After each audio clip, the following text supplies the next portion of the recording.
¿Qué tal? Muy buenas tardes. Siguiendo con el tema político que nos antecedió, la visita del doctor Mestre a la ciudad de San Francisco y que estuvo en nuestro canal exponiendo sus ideas. Vamos a continuación a hacer un desarrollo, como siempre, como todos los viernes, de las mejores o las que he seleccionado como las noticias más destacadas de la semana. Vamos a la presentación de las mismas y luego a analizarlas una por una.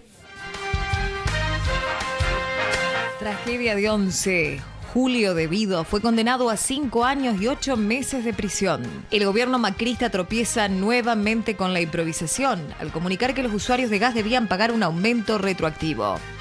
Jair Bolsonaro, con el 46% de los votos en la primera vuelta de las elecciones, se perfila como el nuevo presidente de Brasil. El exministro de Planificación del gobierno kirchnerista fue sentenciado por el delito de administración fraudulenta. Bueno, luego de un extenso debate por parte de quienes lo han juzgado y de la presencia de muchísimos testigos sobre la causa que se le estaba siguiendo a Julio De Vido, se llegó a la conclusión y a la definición de su sentencia. 5 años y 8 meses de prisión. Y quiero hacer esta aclaración porque en realidad siempre se trata los temas cuando leemos los diarios o vemos televisión de la tragedia de Once. En realidad esto tiene que ver, por supuesto, por la tragedia de Once, pero en realidad por lo que se lo ha sentenciado a Julio De Vido es no por el estrago en sí o por la muerte que ocurrió en la tragedia de Once, sino por la malversación de fondos de la cual era él directamente responsable y que derivaron, esa falta de control o ese descontrol de fondos, derivaron en la decadencia, en la inutilización de muchas de las unidades de los trenes. Entonces, el delito es de administración fraudulenta. Por ese delito es el que se lo ha condenado ahora a 5 años y 8 meses de prisión. Recordemos que Julio De Vido ya está preso por otra causa, que no tiene nada que ver con esta. Por esta causa no estaba preso. Está preso por administración fraudulenta, también por desvío de fondos de una obra que estaba bajo su órbita y que es la obra sobre Río Turbio. Son muchas las causas que tiene Julio De Vido aún pendiente por resolver. El caso Escanca es uno de los más viejos, que es un caso en el cual hubo sobornos también. Escanca es una empresa extranjera con sede en Buenos Aires en su momento y que realizaba distintas obras en el país. O sea que la sentencia que se le ha dado ahora tiene que ver por la administración fraudulenta, directamente por lo que no ha controlado, por el desvío de fondos que se debieron destinar a mantener las unidades del ferrocarril en condiciones y que no se hizo. Sus dos secretarios que fueron condenados, sí, por estrago culposo, ya la consideración en la pena es otra y están directamente relacionados con este caso, con lo que le denominamos normalmente la tragedia de Once. En cambio, Julio De Vido tiene muchas causas por las cuales todavía responder. Ricardo Jaime y Juan Pablo Schiavi son los secretarios que dependían de él y que también estaban en forma más directa aún relacionados con el acondicionamiento del ferrocarril. Este ferrocarril que siempre ha servido más que para el uso de los, valga la redundancia del término, los usuarios cotidianos de la provincia de Buenos Aires para entrar y salir de la capital, ha servido también en sus momentos como de una campaña política con promesas de unir pueblos que se habían levantado las comunicaciones ferroviarias en la época de Menem. Recordarán ustedes cuando Menem dijo, ramal que no rinde, ramal que se cierra. Bueno, desde aquel tiempo es que hay muchas ciudades que han sido aisladas por el sistema ferroviario. Hay anécdotas que son muy llamativas y que en las cuales ya pertenecía a la etapa de Devido, y es cuando se llevó a un grupo, perdón, a un grupo de trenes hasta la ciudad de 9 de Julio, en la provincia de Buenos Aires, para hacer un acto de la presentación del que fuera candidato posteriormente a presidente, de Daniel Scioli, en ese caso para gobernador, donde se llevaron las unidades ahí, se hizo un acto donde estuvo el presidente Kirchner también, el fallecido presidente, o sea, Néstor Kirchner, y posteriormente las unidades volvieron a Buenos Aires, y esa inauguración de ese tramo por el cual se recorrían 18 pueblos hasta donde se hizo el acto de inauguración, nunca se habilitó esa línea férrea, nunca se volvió a utilizar, fueron promesas de campaña y ahí quedaron. Les decía que dentro de las causas que tiene Julio Devido todavía por responder, está el caso Escanca, que es por cobro de coimas, en lo cual se lo imputa, que el Escanca estaba, como en el caso de Odebrecht, también en la prolongación de los gasoductos. Odebrecht, recuerden, todavía es una causa que está abierta, es una empresa brasilera, y los gasoductos que tiene bajo su construcción nos afectan directamente a San Francisco y a la región, porque el troncal centro de la provincia de Córdoba llega a alimentar ciudades muy cercanas a la nuestra, apenas a 40, 50 kilómetros de la Francia en adelante. Les decía, entonces uno es el caso Escanca, el otro es el caso de Odebrecht, que ya hemos hablado muchas veces acá, con el soterramiento del Tren Belgrano y las dos plantas potabilizadoras de AISA. En ese caso, también por el cobro de coimas, se lo acusa a Julio Devido. Otro procesamiento que es por el cual está detenido en este momento, ya hace unos meses, es por la causa de la mina de carbón de Río Turbio, donde desvió más de 200 millones de pesos que tendrían que haber ido a las obras de la mina de Río Turbio y que no se saben dónde fueron a parar, y era el encargado de manejarlo. Bueno, tiene muchas causas todavía por las cuales responder. Además, en la cual fue sentenciado, un grupo de familiares de los accidentados en la tragedia de Once quieren, o están ya definitivamente, encarando un nuevo juicio que no tiene que ver por lo que fue sentenciado, que es de administración fraudulenta, sino por homicidio culposo, por no haber tenido las unidades, en este caso de los trenes, en las condiciones como para que no ocurrieran todos estos accidentes, que fueron ya anunciados antes de que sucedieran, porque hubo pequeños incidentes. Nosotros estamos lejos de Buenos Aires, son 600 kilómetros, pero las noticias en esta época de tanta información nos llegan en forma periódica y muy rápida. Pero son tantas a su vez las noticias que no logramos asimilarlas a todas, o por lo menos recordarlas, menos casos esto de 3, 4, 5 o 10 años atrás. Pero ya en el periodo donde fue secretario de Planificación Julio Devido, había habido accidentes de trenes que se debían al mal mantenimiento de los mismos, fundamentalmente en el tema de frenos, en el control de velocidad y en la necesidad de suspender un viaje porque el tren se había parado, se había averiado, y la gente tenía que descender en el medio del campo hasta que otra unidad lo fuera a buscar, que en muchos de los casos lo hacían fletando colectivos.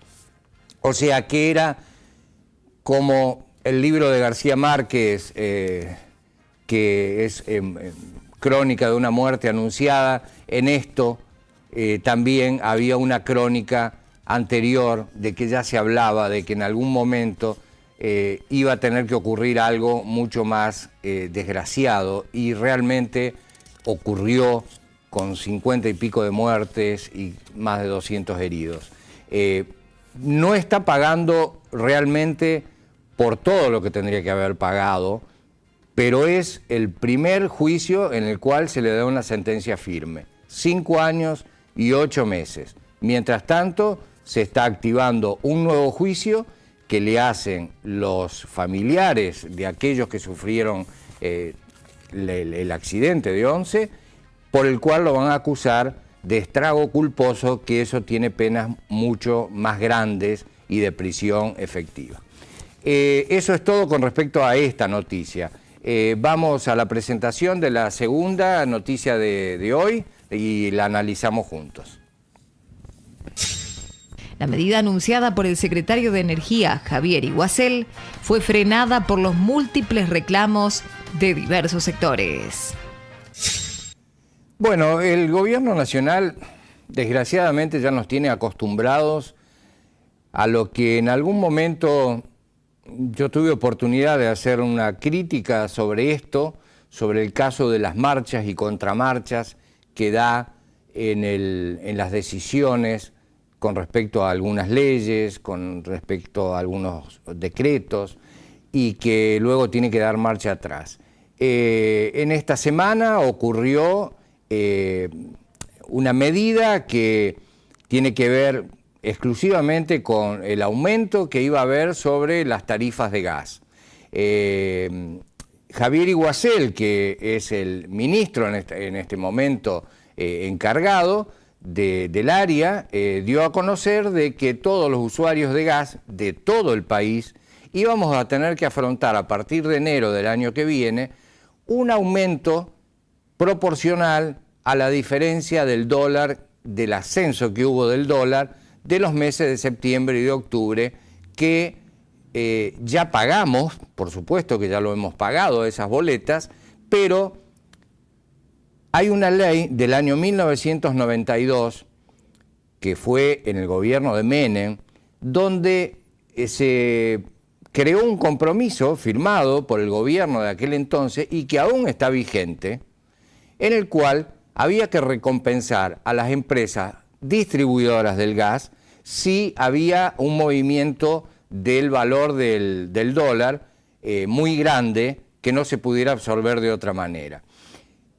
Entonces, tenemos una ley del año 1992 que nadie la tuvo en cuenta. O sea, se hicieron todos los convenios nuevamente y los aumentos del gas a los usuarios, que ya lo estamos pagando, que han sido una barbaridad, un porcentaje altísimo. Sin embargo, todos lo estamos pagando, nos estamos cuidando de gastar menos, pero nadie se fijó de que había una ley del año 1992, vuelvo a insistir, firmada en el gobierno peronista, en el gobierno de Menem, que autorizaba a las empresas a reclamar al gobierno un aumento en el caso de una variación del dólar, una variación como en este caso hubo en estos últimos 3 meses.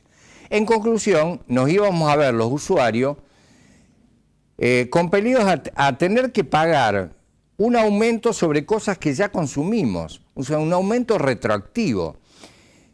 Inmediatamente se hicieron presentaciones legales en contra de esto. ¿Por qué? Porque independientemente de que el gobierno tenga firmado con las empresas un convenio, es injusto que al usuario, que ya pagó la boleta de lo que consumió, se le venga a querer cobrar un aumento retroactivo por medidas que tomó el gobierno. No es porque hayamos consumido más, sino que las medidas económicas que tomó este gobierno hicieron de que el dólar terminara al valor que hoy está.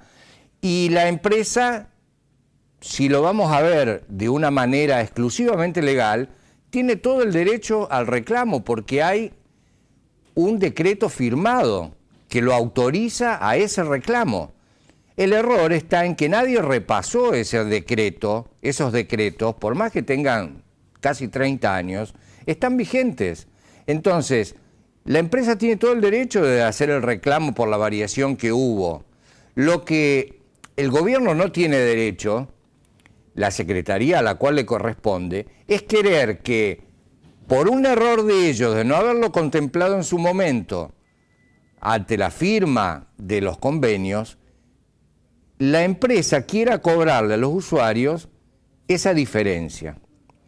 ¿Por qué? Porque es lo mismo que si yo me compré un auto hace 90 días, lo pagué, lo estoy usando y ahora viene y me dice, vos sabés que me debes $2.000. ¿Pero de qué? Si yo te pagué todo. No, pero lo que pasa es que el auto aumentó porque es un auto importado y cuando entró el dólar estaba más barato. Bueno, el verso que me quieran hacer. Sí, espera un poquito, yo lo estoy usando, te lo pagué, el valor de su momento. Nosotros pagamos las facturas del gas durante todos estos meses de aumento, lo que nos mandaron que debíamos, no lo que vamos a tener que pagar más adelante. Nadie nos dijo nada. Es injusto, es anticonstitucional y el gobierno, ante todos esos reclamos, algo elemental que no se le podría haber pasado a personas que están en el manejo de la economía y de las secretarías o de los ministerios de un gobierno.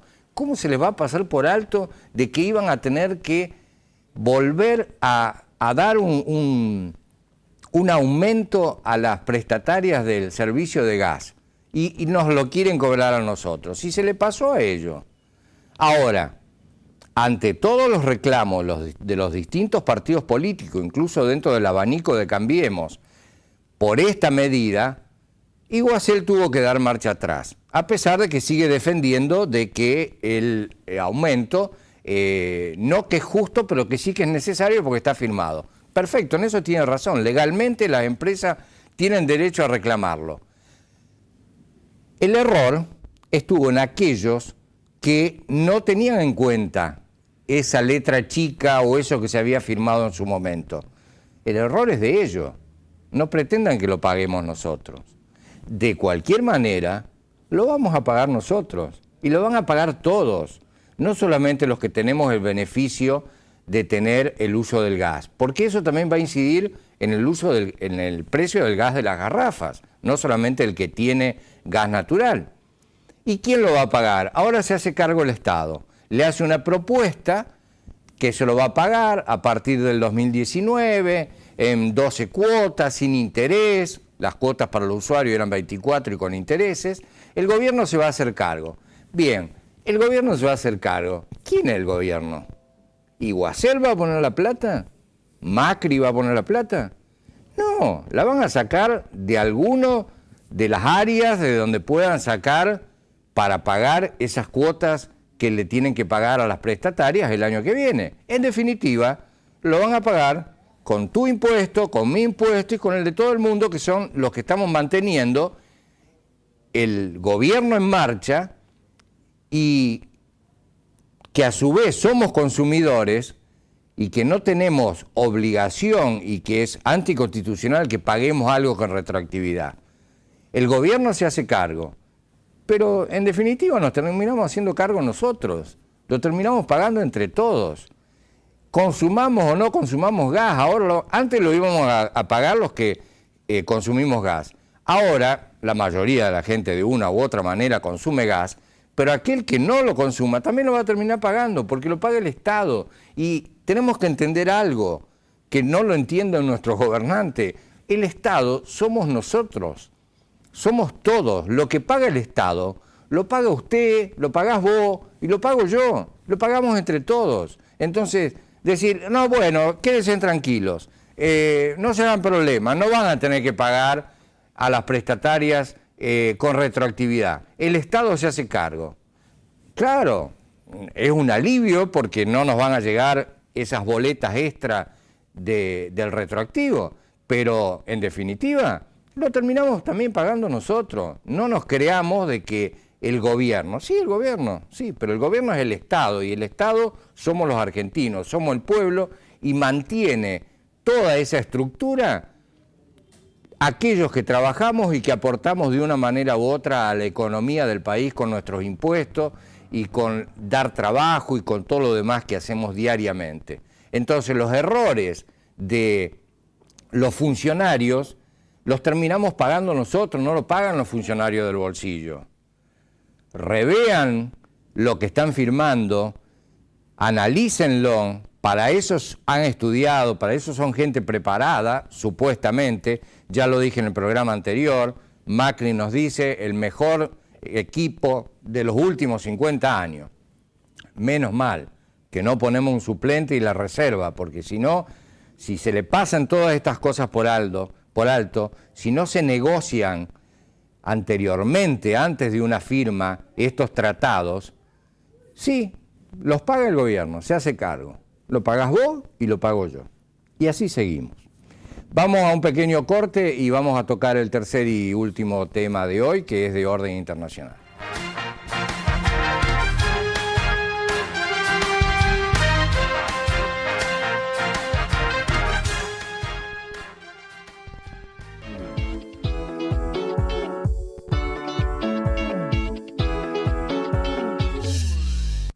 Los Cuatro Hermanos Parrillada, roticería. Vení a disfrutar con amigos y en familia de jueves a domingos. Fiambres caseros, la mejor parrillada, minutas, cordero, lechón, pastas caseras, menúes diarios riquísimos. Y ahora también chop.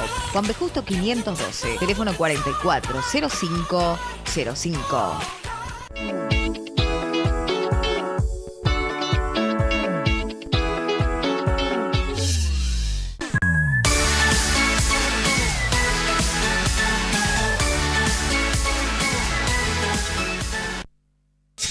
El bastión más importante y poblado de la izquierda populista de América Latina es altamente probable que sea conquistado por la derecha recalcitrante que encarna Jair Bolsonaro. Bueno, habíamos hablado en los programas anteriores, veníamos siguiendo la historia de estas elecciones en Brasil y habíamos hablado del triunfo en la primera vuelta de Jair Bolsonaro, un candidato de extrema derecha que competía con aquel que tenía la posibilidad de votos más cercanas, que era Haddad, que era aquel que Lula da Silva le había transferido, al estar en prisión, su caudal de votos. Evidentemente el caudal de votos que tenía Lula da Silva era mucho más alto y la gente no confió en su príncipe, digamos así, en su delfín, porque no le dio la cantidad de votos que Lula da Silva hubiera conseguido. De esta manera, en la primera vuelta, Jair Bolsonaro consigue más del 46% de los votos y el 29% lo consigue Fernando Haddad. Por lo tanto, se va a segunda vuelta. Les recuerdo, en Brasil, distinto a lo que pasa acá en Argentina, si hubiese llegado, que estuvo en momentos en las encuestas de boca de urna, casi llegando a los 49 y pico % de los votos, después cuando se terminaron de contar todas las urnas, quedó en el 46% redondo. Si hubiera superado el 50% más un voto, automáticamente era declarado presidente. En nuestro sistema, con haberle sacado más del 10% de diferencia al segundo, que es este caso de Bolsonaro, Haddad tiene 29, ya hubiera sido también nombrado presidente. Bueno, va a segunda vuelta, las elecciones son el próximo 28 y después de muchos años de gobiernos de izquierda, gobiernos populistas de izquierda, porque hay gobiernos populistas de derecha también, de gobiernos populistas de izquierda, es como que hay un nuevo cambio de aires en toda América Latina. Ya lo vamos en otro programa con más tiempo a hacer un análisis más extenso sobre el tema, en los cambios que se han ido dando dentro de la política de nuestros vecinos y países latinoamericanos. Con respecto a esto, a principios de los 2000, la mayoría de los países latinoamericanos estaban gobernados por partidos de izquierda o de tendencia de izquierda. No es necesariamente comunistas, no, pero eran de tendencia de izquierda. Y esos partidos fueron perdiendo poder, como lo perdió el kirchnerismo acá en la Argentina, como lo perdió Lula da Silva en Brasil, como lo perdió Michelet en Chile. Entonces lo que tenemos que analizar, posiblemente, en mi caso diría seguramente, y que eso en algún programa próximo quiero hacerlo para hacer junto con ustedes un análisis no de Chile o de Uruguay o de Brasil, sino un análisis de los movimientos de izquierda a los movimientos de derecha, estos vaivenes. Brasil, si gana Bolsonaro, que lo más probable, se va a ir de un gobierno de izquierda, como el de Lula da Silva, con el PT, el Partido de los Trabajadores, a un nuevo partido de extrema derecha con alguien que es fanático, parece un nazista. Lo que tenemos que hacer un análisis es de por qué estos cambios tan bruscos de vaivenes tipo péndulo, de pasar de la izquierda a la derecha. Evidentemente no son solamente los sistemas de los partidos, evidentemente son los hombres que manejan esos partidos y que llegan de una manera u otra a ostentar el poder. Es en definitiva el hombre, y cuando digo el hombre, para aquellos que son simpatizantes de el nuevo sistema o la nueva forma de hablar igualitaria, me refiero al género humano, al hombre, hombres o mujeres. Es el hombre el que yerra en las políticas a aplicar y en algunos casos llega a tal punto de enriquecerse en forma propia, olvidando sus orígenes de lucha y para llegar, como es en el caso de la izquierda, al poder. Así que les prometo que vamos a hacer un análisis más extensivo en una próxima semana. Esto es todo por hoy. Muchas gracias por haberme acompañado. Nos encontramos el próximo viernes a la hora de siempre, 18:30. Y como ustedes ya saben, este programa se vuelve a emitir en la pantalla de Canal 4 y si lo quieren ver también en la pantalla de Canal 4 de YouTube, en YouTube pueden seguir el programa de todos los viernes de Noticias de la Semana, vistas desde San Francisco. Muchas gracias por acompañarnos.